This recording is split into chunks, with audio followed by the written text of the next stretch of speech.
Imagine standing completely alone at the very top of a beautiful mountain. Oh, wow. Yeah, you just climbed for hours. Hmm. You're breathing hard, the wind is blowing, and you are, watching the most incredible sunset you have ever seen in your entire life. Sounds amazing. It is. The colors are perfect. But then a strange feeling hits you right in the stomach. Your first instinct is not joy. Right. It is not excitement. It is actually a deep, kind of sinking feeling of loneliness Hmm. because you cannot turn around and share this perfect moment with anyone you love. Oh, that is a heavy feeling. Yeah, hold that thought. Yeah. Imagine the exact opposite. Imagine you are in the middle of a really busy airport. Oh, I know this feeling well. Right. You're dragging 3 heavy suitcases. A toddler is screaming, a teenager is complaining about the internet speed, and you are just completely exhausted. Just totally drained. Exactly. You are surrounded by your family, but all you want in the world is just 5 minutes of absolute silence. Those are two very powerful and, well, very different pictures of travel. They really are. And they really capture the emotional extremes of leaving home. Welcome to English Refine. We are so glad you decided to join our conversation today. I am Speaker 2. And I am Speaker 1. It is wonderful to have you with us. Here at English Refined, we take complex ideas and, we break them down into simple, easy-to-understand conversations. That is right. Today, we are opening up a massive stack of research. We have travel articles, we have deep scientific papers, and we even have the latest travel trend reports for the year 2026. It is a big stack. It really is.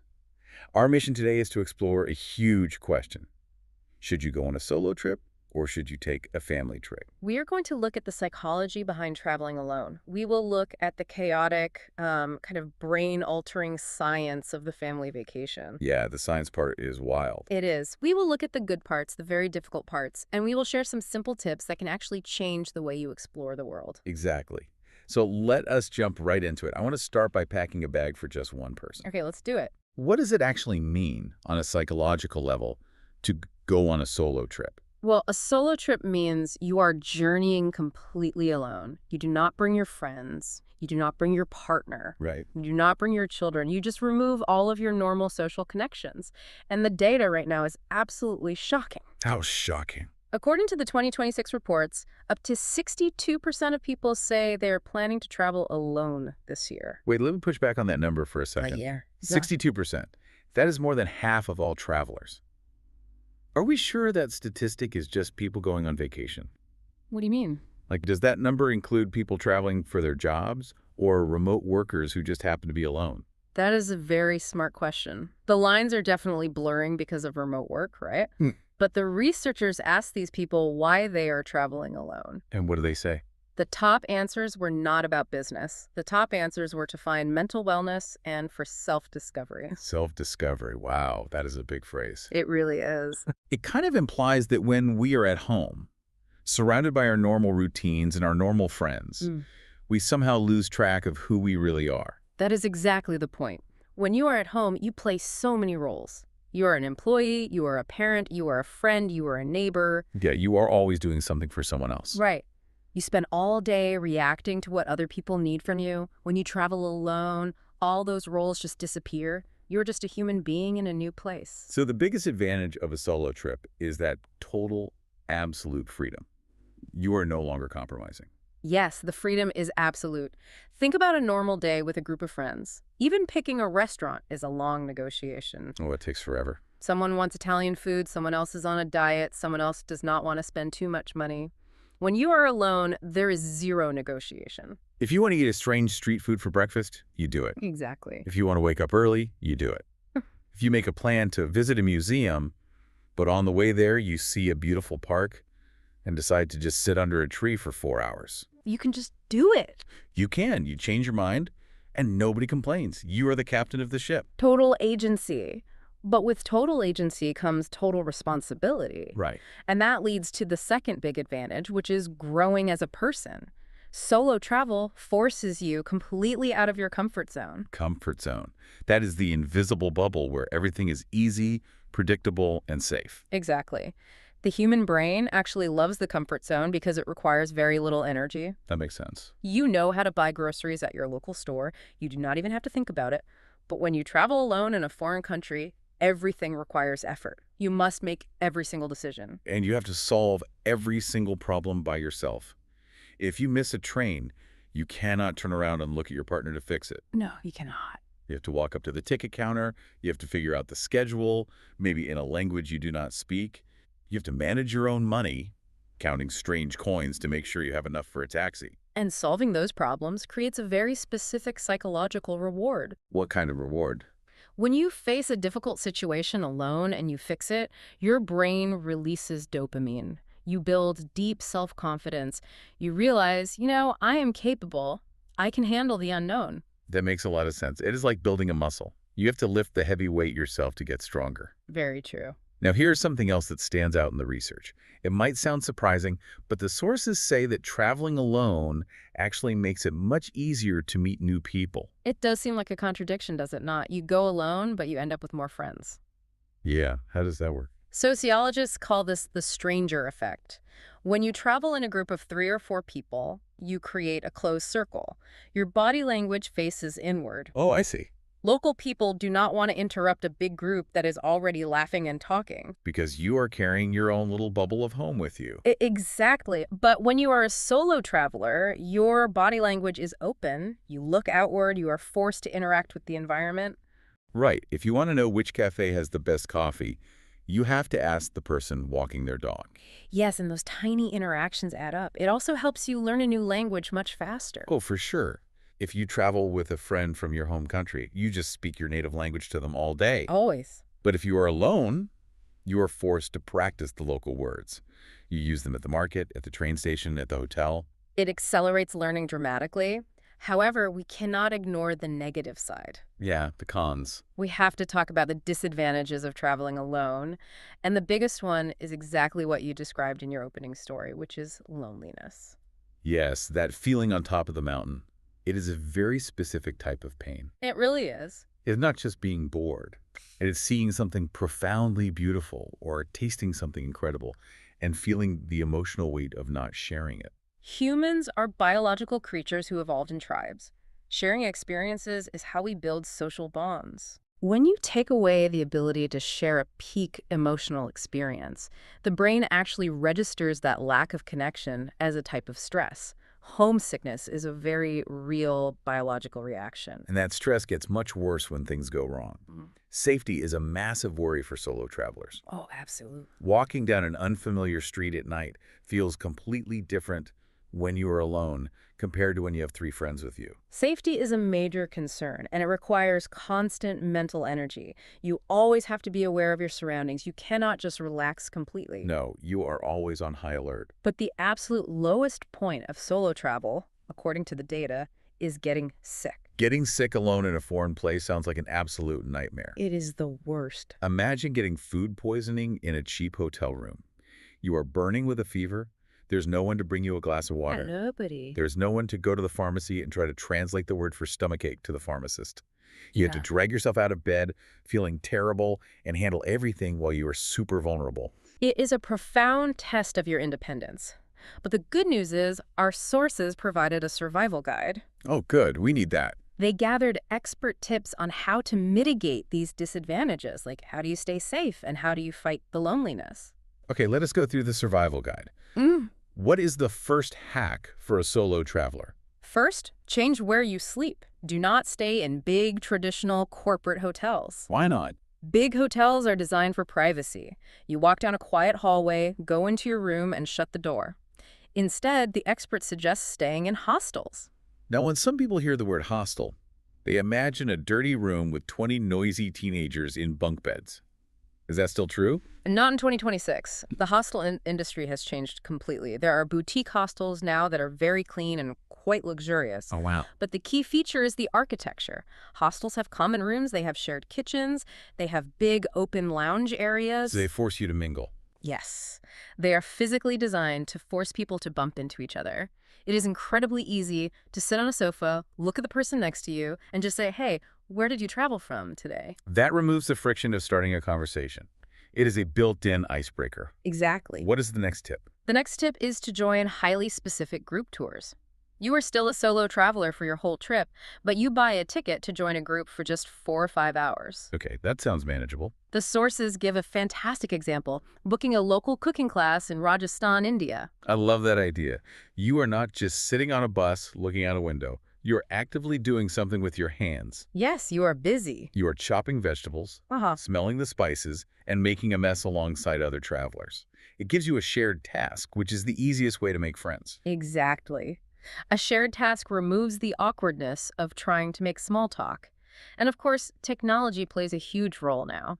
There are several apps designed specifically to keep solo travelers from feeling isolated. Let us talk about those apps.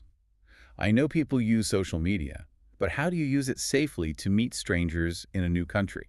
One highly recommended app is Meetup. It shows you local community events happening that day. Like what kind of events? You can find a group of local people who are going for a hike in the mountains or a group meeting at a cafe to practice speaking English. You just show up and join the activity. That feels very safe because it is a public group event. Yes. And people are also using dating apps like Bumble or Tinder. Wait, for dating? No, there is a trick. You do not use them for dating. You switch the app into friend mode. Oh, I have heard of that. This connects you with other travelers or locals who explicitly just want a platonic friend to grab a coffee with, or someone to walk through a museum with so they do not have to go alone. That is a very clever adaptation of existing technology. Yeah. But what about the physical safety aspect? What if you are walking in a city and you suddenly realize you are completely lost? That is scary. You do not know which street to take and you feel very vulnerable. The sources have a psychological trick for this, and it is brilliant. They call it walking like a Bollywood star. Walking like a Bollywood star. What does that actually mean in practice? It is about body language. In nature, predators look for prey that seems weak, lost, or confused. Right. In a city, scammers or thieves look for the exact same things. They look for the tourist who is standing on a corner, staring at their phone, looking worried, and turning in circles. So to counter that, you have to project confidence, even if you are terrified inside. Exactly. You fake the confidence, you keep your head up, you pull your shoulders back, you walk with a strong, steady pace. Even if you are going the wrong way. Even if you have absolutely no idea where you are going, you walk in a straight line as if you are late for a very important meeting. You look like you belong there. That makes you an undesirable target. The scammers will ignore you because you look too difficult to bother. Yes. You walk boldly until you find a safe, well-lit shop or a cafe, and then you step inside to check your map. Precisely. It is a basic survival mechanism. You know, all of this makes me think of solo travel as a massive test. If you can pass the test, the reward is this incredible sense of self-reliance. Absolutely. But let me pose a hypothetical situation. What if everything goes wrong? What if you are lost in a small village and your phone dies?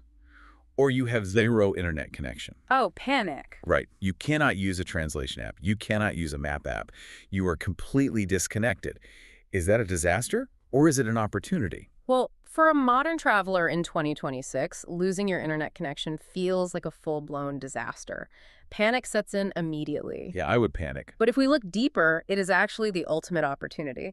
When the digital tools fall away, you are forced to return to the most basic human skills. You have to interact with the physical world. Yes, you have to walk into a bakery, you have to look a local person in the eye, you have to use hand gestures to explain that you need directions to the train station. Like playing charades. Exactly. You might have to point at a physical paper map. It forces a genuine human connection that technology usually prevents. And when you finally find the train station using only gestures and a smile, the sense of victory is immense. You survive the challenge. Okay, so we have deeply explored the quiet, demanding, and liberating world of solo travel. Now we are going to pivot completely. A total 180 degrees. Yes, we are moving from absolute freedom to absolute surrender. We are entering the loud, busy, and complex world of the family vacation. It is a completely different universe. Instead of one carefully packed backpack, you have a mountain of luggage. A literal mountain. You have strollers, you have snacks, you have different bedtimes to manage. The logistics are terrifying. They really are. So the big question is, why do we do it? Why do we pack up the children, the parents, and the grandparents and endure all that stress? We do it because family travel is about legacy. It is about creating deep, lifelong memories that bind a family together. That is beautiful. And the data shows this is more popular than ever. The reports indicate that right now, 47% of people are choosing to go on multi-generational trips. That is a fascinating statistic. Let us break down what multi-generational means in this context. It means multiple age groups traveling as one unit. You have the young kids, the parents in the middle, and the grandparents all going on the same trip. Nearly half of travelers are doing this. Why the sudden surge in bringing the grandparents along? Part of it is economics, which we will discuss later, but a large part is emotional. Families are often spread out across different cities or countries. Right. You might only see them once a year. Exactly. A multi-generational trip is a dedicated time to force everyone into the same physical space. The grandparents get to build a relationship with the grandchildren away from the distractions of normal life. Let us look at the good points, the pros of this kind of chaotic travel. The most obvious one is bonding. Yes, definitely. You share these intense experiences. You laugh when the rental car breaks down, or when someone accidentally orders a really weird dish at a restaurant. Those become the best stories. Right. Those disasters become the stories you tell at the dinner table for the next 20 years. Shared adversity builds strong bonds. But there is another massive advantage for the children, and that is real-world learning. Oh, this is so interesting. The sources make a bold claim here. They state that a week of hands-on learning in a place like Rome teaches children more history than a month of reading textbooks in a classroom. I completely agree with that claim. Think about how a child learns. Reading words on a page about an ancient empire is abstract and boring. Very boring. But if you take that child to Rome, and they can physically touch the cold stone walls of the Colosseum, if they can see the giant arenas where gladiators fought while eating real Italian gelato, It brings it to life. suddenly history is not a concept. History is a place they have stood. It activates all of their senses, which anchors the memory deep in their brain. And this brings us to one of the most incredible pieces of research in our entire stack of sources. Tell me. This is where the hard science comes in. I love the science segments. Tell me what the researchers found. We have a study from the Global Science Institute. The researchers wanted to know if a vacation is just a fun break or if it physically changes the structure of a child's brain. Wow. Physically changes the brain. Yes. So they designed a very specific experiment. They took a group of 5- and 6-year-old children and gave them a test before they went on vacation. The test is called the Bender-Gestalt test. The Bender-Gestalt test. That sounds very technical. What exactly does that test measure? It is a visual motor integration test. In simple terms, it measures how well the child's eyes communicate with the child's hands. Okay, how do they test that? The researcher shows the child a card with a complex geometric shape on it, like a diamond intersecting with a circle. The child then has to draw that exact shape on a blank piece of paper. That requires spatial awareness, fine motor skills, and concentration.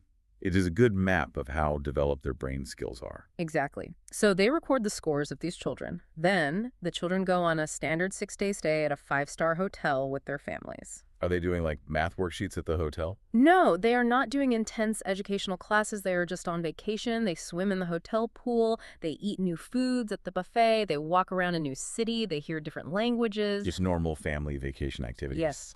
After just 6 days, the children return home, and the scientists give them the Bender-Gestalt test a second time. What happened? And the results were stunning. The children's brain skills actually improved. Their scores on drawing those complex shapes were measurably better than before the trip. Wait, just 6 days of swimming and eating new food made their brains work better. How is that biologically possible? It is incredible. Break down the mechanism for me. Why did their brain power increase? The researchers call this phenomenon vacation therapy. To understand the mechanism, we have to look at how a brain grows. Okay. The brain is like a muscle that grows when it encounters resistance. When a child is at home, their environment is entirely predictable. Right, they know the routine. They know where their bedroom is, they know what their cereal tastes like, they know the route to school. The brain operates on autopilot. It does not need to build new paths. Because there are no surprises. Autopilot is efficient, but it does not cause growth. Exactly. But the moment you take that child and drop them into a new environment, like a hotel in a foreign country, the autopilot turns off. Because everything is new. Suddenly, the brain is bombarded with intense new sights and sounds. The lighting is different. The air smells like strange spices. The bed feels different. The sounds outside the window are foreign. Their senses are turned up to maximum volume. Yes. And to process all this massive amount of new, confusing information, the brain goes into overdrive that rapidly starts firing neurons. Making sense of it all. It begins creating new, physical connections, new pathways to make sense of this strange new world. This intense mental exercise improves their overall brain function. And that shows up as better hand-eye coordination on the Bender-Schultz test. Exactly. That is absolutely fascinating. So a family vacation is not just a luxury. It is literally an investment in the physical growth of a child's brain. It is brain exercise disguised as play. But let me play the skeptic for a moment. Sure, go ahead. Is it possible that vacation therapy is just a fancy excuse used by wealthy parents to justify spending thousands of dollars on a five-star hotel? Oh, that is a fair point. Does a child really need a five-star luxury resort to get this brain growth? Or could you just take them camping in a local forest for a weekend? That is a brilliant point. The science indicates that it is not the luxury that causes the growth. It is the novelty. Novelty. Just something new. A five-star hotel provides novelty, yes. But pitching a tent in a muddy forest, listening to owls at night, and trying to build a fire provides an immense amount of novelty, too. So the brain does not know the difference in price. The brain does not care how much the trip costs. The brain only cares that the environment is new and challenging. That is very encouraging for families on a normal budget. You just need to break the routine. Okay, so we know the children are getting smarter. Yes, they are thriving. But we must be honest about the parents. Family trips are rarely a relaxing therapy session for the adults. We need to look at the cons, the dark side of the family vacation. The dark side is paved with immense stress. As we established, planning a solo trip is easy. You only please yourself. Right. Planning a trip for 6 people, spanning 3 generations, is the equivalent of running a small logistics company. You are a tour guide, a medic, a peacekeeper, and a bank all at once. It is exhausting. And let us talk about the physical toll. The luggage. If you travel with a baby or a toddler, you are basically moving an entire household. Yes, you are carrying everything. You need nappies, formula, bottles, a foldable stroller, a portable bed, and a backpack full of plastic toys, just to prevent a meltdown on a crowded airplane. You are physically exhausted before you even reach the hotel. And once you arrive, you face another major disadvantage, which is the complete lack of nightlife. Oh, this is the painful reality for parents. When you travel solo, the night is yours. You can explore the city, find a jazz club, and stay out dancing until 2 in the morning. But with kids... When you travel with young children, your day ends at 7:30 p.m. Why? Because the children have to sleep, and you do not have your normal babysitter from back home, so the children fall asleep in the hotel room. Right. And because you cannot leave them alone, the parents are trapped in that exact same room. You end up sitting in the dark, hiding in the bathroom, whispering to your partner, and watching a movie on your phone with the volume turned down so you do not wake the baby. Exactly. That is not a vacation. And we have to mention the most common problem, which is family arguments. The arguments are inevitable. Think about your normal life. You love your family, but you get breaks from them. Yeah, you go to work. The kids go to school. The adults go to work. You have 8 hours apart to decompress. On a family trip, you are trapped in a tight radius with the exact same people, 24 hours a day, for a week. That constant exposure acts like a pressure cooker. Tiny annoyances turn into massive explosions. 2 kids sitting in the back of a rental car will eventually fight. He is looking at me. She crossed the invisible line on the seat. We all know the soundtrack of a family road trip. It tests your patience to the absolute limit. It is highly stressful, and there is a logistical stress, too. Taking kids out of school, many parents feel guilty or anxious about missing school days for a vacation. But if we connect this back to what you said about the brain, if a vacation accelerates learning, maybe missing 3 days of math class is worth it. Exactly. The real-world learning often outweighs the missed school books. And here's a crucial point that adults forget. What is that? That brain growth we talked about in children, it happens in adults, too. Wait, really? Our adult brains are still building new pathways on vacation. Yes. We call it getting a fresh perspective. But biologically, it is brain growth. Adults get stuck in deep, deep ruts. Like our daily routines. You drive the exact same route to the office every day. You eat the same rotation of dinners. Your brain is highly efficient, but stagnant. Nothing new is happening. When you force an adult into a chaotic new environment, navigating a foreign subway system while holding a toddler, their brain is forced to wake up. It builds new connections. Wow. This is why people often come home from a stressful trip and suddenly solve a problem at work they were stuck on for months. I love that. The next time the kids are screaming in the airport, the parents can just smile and say, listen to that noise. Yeah. That is just the sound of our brains growing stronger. Just tell yourself it is therapy. But realistically, we need a way to survive the chaos. Yeah. We cannot just accept the stress. How do we fix these problems? This is where we dive into the expert strategies. The sources provided a list of cheat codes for family travel. Cheat codes. I like that. These are practical, tested hacks designed to save your money, protect your sanity, and stop the arguments before they begin. Just like typing a code into a video game to get extra lives. I am ready. Let us break down these rules. First, let us look at the rules for peace. How do we prevent the family from yelling at each other in public? The very first rule is known as the 2 attractions plus 1 break rule. 2 attractions and 1 break. Tell me how that structures a normal vacation day. Most people make the mistake of over-planning. They travel far, so they want to see everything. They plan 5 major activities in one day. Right, trying to do it all. The rule says absolutely not. You are only allowed to plan 2 major things per day. So for example, in the morning after breakfast, you take the family to a famous science museum. That is attraction number 1. Yes. Then in the late afternoon, you go on a boat ride down the river. That is attraction number 2. And that is the entire plan. Exactly. Nothing else is scheduled. But the most important part of this equation is the plus 1 break. This break must happen right in the middle of the day. Why is the middle of the day so critical? Because that is when decision fatigue and physical exhaustion peak. The rule states you must return to your hotel or your rental apartment in the early afternoon. For a nap. You take a genuine long break. The kids can sleep or watch a cartoon. The parents can read a book in silence. It resets everyone's mood. If you try to push through the afternoon, dragging tired kids from a museum to a monument, someone's going to start crying. Usually the dad. The secret is that the grandparents and the parents need that nap just as much as the toddlers do. It just lowers the stress for everyone. That is a brilliant pacing strategy. What is the second rule for peace? The second rule is the everyone picks one rule. This is amazing, and the experts say it stops 80% of family complaints. 80%. How does giving everyone a choice stop the fighting? When people are forced to do things they do not care about, they feel powerless. Powerlessness leads to complaining. The everyone picks one rule gives the power back. Oh, I see. It means that every single person in the group, no matter how young, gets to choose one fun thing to do each day. Okay, so let us play this out. The 5-year-old says, I want to go to the giant aquarium and see the sharks. So the aquarium goes on the schedule. Yep. The 16-year-old teenager says, I hate museums. I just want to go to the cool neighborhood and look at street art. So looking at street art goes on the schedule. And grandma wants to have tea at a fancy hotel. Yes. And here is why it works. It builds social contracts. When the family is walking through the aquarium, the teenager might be bored, but they know they cannot complain. Why not? Because tomorrow is their street art day, and they need the 5-year-old to behave during that. Everyone respects each other's activity because they want their own activity to be respected. That is genius. It stops 80% of fights. You tolerate my sharks, I will tolerate your street art. Okay, the third rule for peace.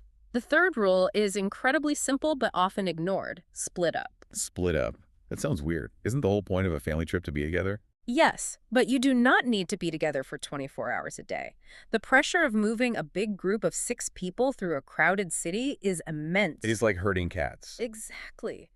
Sometimes the smartest thing you can do is divide the group based on energy levels. Give me an example of how a family should split up.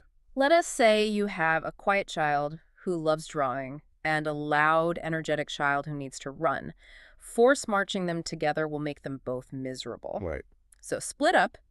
The grandparents take the quiet child to a museum for 2 hours. The parents take the energetic child to a massive outdoor park with a playground to burn off their energy. Everyone gets exactly what they need in that moment. And then you reunite at dinner. And because you split up, you actually have new stories to tell each other at the dinner table. Exactly. Being apart makes a dinner conversation much richer. Okay, those are the rules for peace. Now we have to talk about the harsh reality of travel, which is the cost. Traveling with a big family is punishing on a budget. Do the experts have hacks for saving money? They do, and they have one hack that is bigger than all the others. It is a massive money saver called the fall cheat code. The fall cheat code, meaning traveling in the autumn months, Yeah. like October. Yes. The traditional rule is that families travel in the summer, June, July, August, because the children are out of school. Right. Everyone travels in summer. But from a money standpoint, this is the worst possible time to travel. It is peak demand. The airlines know you have to travel, the hotels know you have to travel, so they raise their prices to the maximum. It is just basic supply and demand. The hack is to reject the summer entirely. The rule is travel in October instead of July. But does a shift of just a few months really make a big financial difference? Give me the exact math on this. The sources ran the numbers for a standard family of 4 taking a trip to Rome. If that family books their flights and hotels for July, the total cost is around $5,500. $5,500, that is a lot of money. Now, if that exact same family books the exact same flights and the exact same hotel room for October, the price drops to $3,800. Wow, from $5,500 down to $3,800. You are saving $1,700 just by shifting your calendar. Exactly. That saves $1,700. And you do not just save money. The experience is better. July in Rome is notoriously hot and it is packed with tourists. Yeah, too crowded. In October, the weather is beautiful. The massive crowds have gone home. You get a better experience for a cheaper price. Saving $1,700 easily justifies taking the kids out of school for a week. Yeah. You can use that money to buy groceries for months. Okay, what is the next hack? We need to solve the heavy luggage problem. The luggage problem is solved by the packing sheet. The rule is strictly this. You only pack 4 days of clothes for a 7-day trip. Wait, hold on. If I'm going on a 7-day trip, but I only pack 4 days of shirts, Yeah. what am I supposed to wear on day 5? You wear clean clothes because you wash clothes at the hotel. Oh, laundry? Yes. The biggest mistake families make is trying to tack a clean outfit for every single day of a 2-week trip. It requires massive, heavy suitcases. Instead, you pack light, and on day 4, you simply wash the clothes. Is it really that easy to do laundry while traveling? Absolutely. Many rental apartments have washing machines. If you are in a hotel, you can find a local coin laundry shop or pay the hotel a small fee to do it for you. And cutting your luggage by half removes a huge amount of physical stress. Dragging 3 massive suitcases on trains is a nightmare. Dragging small bags is easy. Are there any other packing tricks? Yes, a mechanical trick. Do not fold your clothes flat. Roll your clothes tightly into cylinders. It saves significant space. But the ultimate hack for family packing is using different colored bags for each person. Oh, I have heard of these, like packing cubes. How do they work for a big family? Imagine a large suitcase shared by 3 people. Usually it is a mess of mixed up socks and shirts. Instead, you assign a color. Okay. Mom's clothes go into blue bags, dad's clothes go into red bags, the child's clothes go into green bags, all the bags go into one suitcase. I see. So when you arrive at the hotel late at night and the child needs pajamas immediately, you do not have to dig through everything. You just grab the green bag and you are done. It keeps everything tidy. It is a massive sanity saver. That is a fantastic trick. Okay, the last hack is about choosing airlines. The flight is usually the most stressful part of the trip. Are some airlines better for families? Definitely. The sources provided specific recommendations. If you are flying to Asia, airlines like JAL and ANA are great for kids. They have specific protocols to keep little kids happy. And what if we want to keep costs down on local flights? Southwest gives free bags. They allow you to check 2 bags for free per passenger. For a family of 4, that is 8 free checked bags. That saves a ton of money. That brings up an interesting question. If we want to save money, what about those ultra-cheap airlines? You know, the ones where a ticket is only $29. Shouldn't families buy those tickets? The experts say avoid ultra-cheap airlines for family trips. Why? $29 sounds like a great deal for a budget. Because paying for extra bags and seats ruins the savings. The $29 only buys you a random seat. Oh, right. When you travel as a family, you have to pay a fee to pick seats together so the 5-year-old is not sitting next to a stranger. Then you have to pay $50 for every carry-on bag. And then it is not cheap anymore. Exactly. By the time you pay all the extra fees, the final price is often higher than a normal airline. The cheap ticket is a trap. This is incredibly helpful.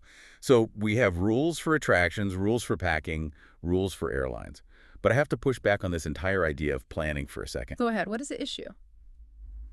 If we plan every single minute, if we schedule exactly 2 attractions, if we rigidly plan a nap at 2:00 p.m., if we color code every pair of socks, doesn't it take the fun out of the trip? A trip is supposed to be an adventure. That is a very valid point. If everything is planned, it just feels like a different type of job. Does the science address this? The sources actually agree with you completely. There is a direct quote in the research. Overplanning kills the joy. You must leave time to just walk around. Over-planning kills the joy. Yes. The goal of these hacks is to build a safety net for the big things, like money and luggage. But within the day, you must leave empty space. Give me an example of the difference between good planning and over-planning. Overplanning is saying, at 10:00 a.m. we enter the museum, at 11:30 a.m. we walk exactly 3 blocks to this specific restaurant, at 12:45 p.m. we take the train. If the train is late, everyone panics. It is like reading a script. Good planning is saying, we will go see the museum today. Afterwards, we will just walk around until we find a place that looks good for lunch. Right. If you plan every minute, you miss the fun of getting slightly lost and discovering a tiny shop. You need empty space. I love that. Okay, so we know solo travel is good for freedom and family travel is good for building memories and brains. But what about the tired parents? Can they mix both? This is a very important topic. The research states that 58% of parents plan child-free trips. Almost 60%. That is a big shift. Parents are realizing that they need to travel without their children sometimes. What are the specific benefits for parents? The most profound benefit is finding yourself. When you are a parent, you spend all day taking care of others. Solo travel lets you be you again. Right, you're not just on duty 24/7. The sources highlight how this feels. You can stay in a museum for hours without a child asking, can we leave yet? You reclaim your freedom. Another benefit mentioned is building confidence. Now, parents are already strong. Why do they need to build confidence? Because fixing travel problems alone reminds a parent that they are smart and strong. Imagine getting a flat tire while traveling alone. You figure it out, you change the tire, and you realize, hey, I am a capable adult. It is a profound reset. And there is a third benefit here. The experts say that a parent taking a solo trip is actually a good thing for the children. It makes the parent a good role model. Explain that. It comes down to modeling healthy behavior. When parents take care of themselves, it teaches children how to be independent. It is a healthy separation. Healthy separation. It shows the child that it is acceptable to take care of your own mental health. Precisely. But we have to address the practical reality. Many parents cannot just leave the kids at home. How to get me time on a family trip? If you cannot leave the kids at home, divide the time. How does that work? One parent watches the kids while the other goes to the spa. Parent A takes the kids to the pool for the afternoon. Parent B leaves the hotel alone and gets a break. And the next day, they trade. That is very fair. But what if both parents want a break at the same time? Use hotel babysitters or kids clubs. Kids clubs are great. You drop the children off for a few hours to play games with other kids, and the parents get 3 hours of quiet time. But sometimes kids cry when you drop them off. How do you stop that? You share the plan with the kids early. You do not surprise them. While you are packing at home, you tell them you're going to go to this fun camp and make friends. It prepares them mentally. And the sources say you should do the adult activities at the start of the trip while the kids are still on their best behavior. If you wait until day 6, the kids are tired and cranky. That is highly strategic. It really highlights the concept of self-care. Returning home refreshed makes you a better parent, spouse, and friend. A happy parent makes a happy family. All right, whether you go completely alone or take a massive family group, the way we travel is changing very fast. Let us look at the travel trends for 2026. Let us start with money and budgeting. Compare the costs. Solo trips can be super cheap because you can sleep in hostels and eat street food. Family trips are expensive, but you can get group discounts. Exactly. And the sources mention that cruises and big resorts are perfect floating hotels for big families to save money. A floating hotel solves everything. You pay one price, and all the food and entertainment is included. That removes all the stress of finding restaurants for a large group. Let us move to the next trend: technology and social media. People love to share photos. 76% of travelers post their trips online. 76%. Everyone is taking pictures of their hotel and posting it. Yes.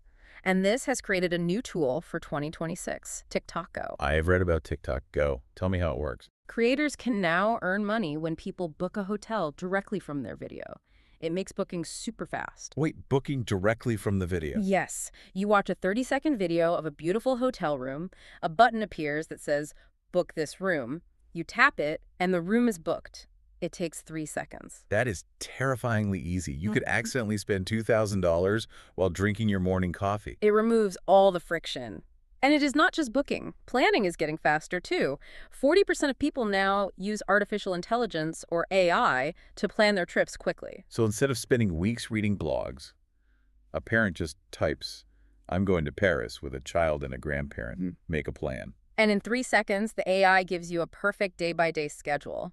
AI also helps during the trip. People use AI to translate languages in real time. How good is it? It is amazing. You speak English into your phone, and it speaks perfect Japanese to the pharmacist. They reply, and the phone translates it back to English. It is like having a local guide in your pocket. You never have to worry about not speaking the language. It empowers people to explore. Which brings us to the new types of travel for 2026. Where are people going? We have a new trend called coolcationing. Coolcationing, what's that mean? Because the world is getting hotter, people are avoiding hot beaches in the summer. They are traveling to cold places like mountains, Scandinavia, or Scotland to escape the heat waves. So instead of going to a hot beach in Spain, they go to the cold mountains. Yes, they want to wear a light jacket and not sweat all day. And travelers also want a different kind of experience. This is the trend called live like a local. Travelers do not want boring tourist spots anymore. They want real life. Right. They do not want to stand in line at a famous monument. They want to buy food in late-night convenience stores. Like a 7-Eleven at 11 p.m. Exactly. They buy a strange sandwich and watch normal people walk home from work. Or visit small street festivals. Real life is the new luxury. They want the authentic experience. But I have to ask a relatable question about all this technology. Do you think we care too much about taking the perfect picture for the internet instead of just enjoying the trip? That is a very deep question. There is a cost to documenting everything. When you look at the world through a phone screen, you are not really experiencing it. I am guilty of this.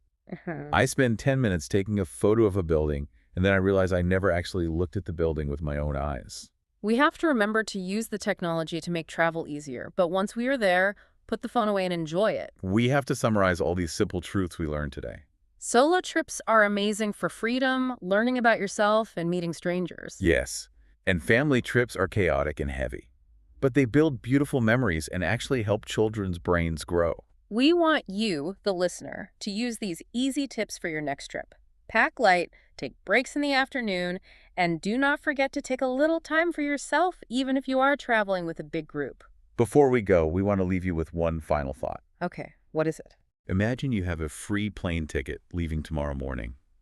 You have no phone and no plans. Just a free ticket. Yes. Would you rather sit on that plane completely alone, ready for a silent adventure? Or would you rather look at the seat next to you and see your family smiling back? What does your choice tell you about what your heart needs most right now?